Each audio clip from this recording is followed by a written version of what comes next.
bilis na. So yan lang oh, ginawa ni Ricky yan. Simpleng simple oh.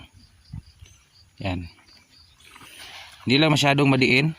Tapos yung ugat is nasigurado at sure na din. Dali lang. Napakasimple.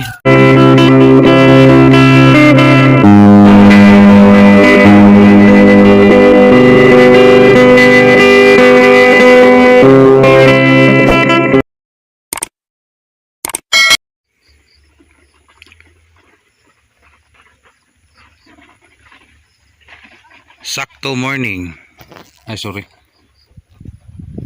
Sakto afternoon pala. So, magkasakto. Ito na yung ating Litos Icebird na pang second batch. So, ngayon napaidirita na ako, wala tan. Na yung usa day huluganan usa. So, yung ating litos sa wakas sa 2 araw at kalahati, 3 pakikibaka natapos rin. So from doon yan, mababa na yung haring langit, paparating na si bunguton siguro. So yung ating area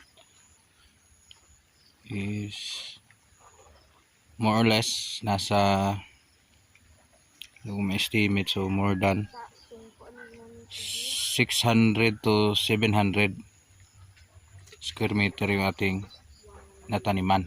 Sobra ba? Ganyan, hindi ako pamilyar sa square meter pero yung piraso nasa more or less nasa 7 to 8k na puno. So marami-rami kaysa ni first batch nung natapos na din. So yung again sa routine sa mga previous video natin, ito yung ating litos sa second batch. Yung binigay natin na compost, yung potting nya before maitanim is ganito yun. Pagkabutas ulit-ulit na turo natin, hindi tayo nagtatanim ng litos kung hindi ganito. So yung ating row, every 3 row iras tayo ng isa, o naka row din tayo na spacer. So ganito. So in case mag-operation sa farm, dito dadaan sa in every 3 row. So mayroong pagitan, and then the next again, ganyan. So sa paggawa nito guys, simple lang, ginagamit ng ating rake. Inoperate din ni rake. So yon si rake. So yon sa gilid, so yun nag-operate para gumawa nito. So kung matapos yung may plane nya, so saka naman butasan gamit yung improvised na hoe o yung ating pang butas. After butas, linagay naman natin yung organic or yung ating chicken manure or any available compost sa inyo. Mabuti kung tag-ulan, ibalanse nyo, konti lang yung ipot, so marami-rami yung vermicast. So yung vermicast na balanse kasi yung temperatura, kung in case kung malamig kasi si litos, pag masyadong malamig yung panahon, gusto niya yung hindi masyadong mataas yung phosphorus. Again, ano ba yung phosphorus na marami na phosphorus na content sa ating compost?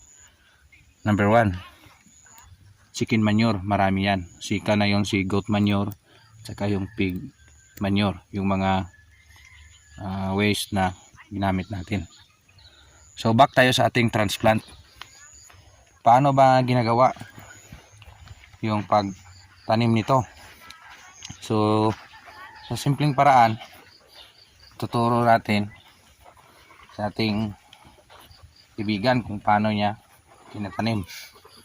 So napaka simple lang yung gawa. Again, yung ating nagtatanim is recruit proto from ibang lugar.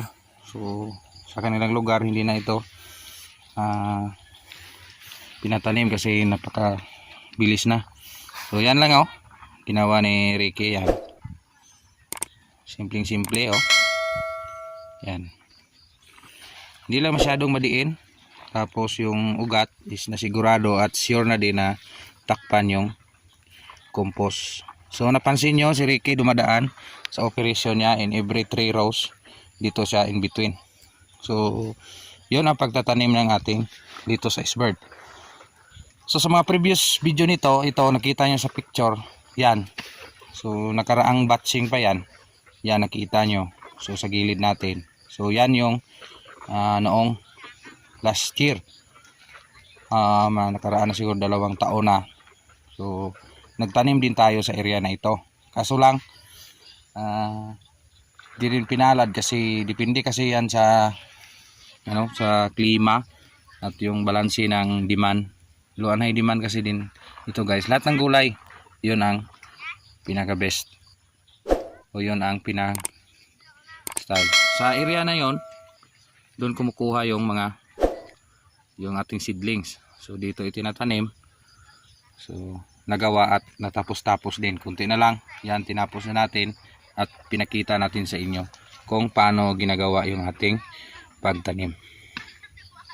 So sa mga balak gumaya, payo ko sa inyo, hindi niyo ito magagawa kung hindi niyo susubukan. Dapat subukan nyo na sa lalong madaling panahon. Kung mayroon kayong mga konti lang sa bahay, hindi naman commercial farming, mga ilang puno lang. So dapat alam nyo kung paano ito i-manage.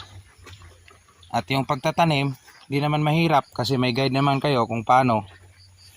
Oh, parang nagtatanim lang ng mabuhay yan, Rick? Yeah, mabuhay. Dalawa lang daw mabuhay kung di mamatay. Dalawa lang pupuntahan nito. Hindi siya mabuhay, patay. Ito kasi siya guys, may experience din sa ibang lugar. So siya yung pinaka ko rito kasi kung sa ganitong operation sa area natin, mapagkatiwalaan talaga kasi yung kanyang tirada. So napaka straight to, pansin nyo yan. So walang tiko-tiko yan. Kung may nakita kayong tiko, kalokohan yan daw. So yan lang muna, kunting update dito sa ating area, Canlaon City, Negros Oriental. Still magpasalamat sa bagong subscriber at bago ka lang kapanood. Hindi man tayo perfecto sa pagpa-farming, hindi man tayo tama sa lahat ng tinuturo natin. May alam na rin tayo na gusto nating ipaalam sa ating kapwa farmers na gustong balak gagaya at susubok pa lang. Huwag tayong magpasiguro kung sa tanim na sa lupa pa lang. Hindi natin ito alam kung saan tutungo yung ating tanim. Walang ibang makakaalam kundi doon sa taas lang. Siya lang ang may gusto kung saan tutungo yung ating tanim. Salamat, Insakto TV.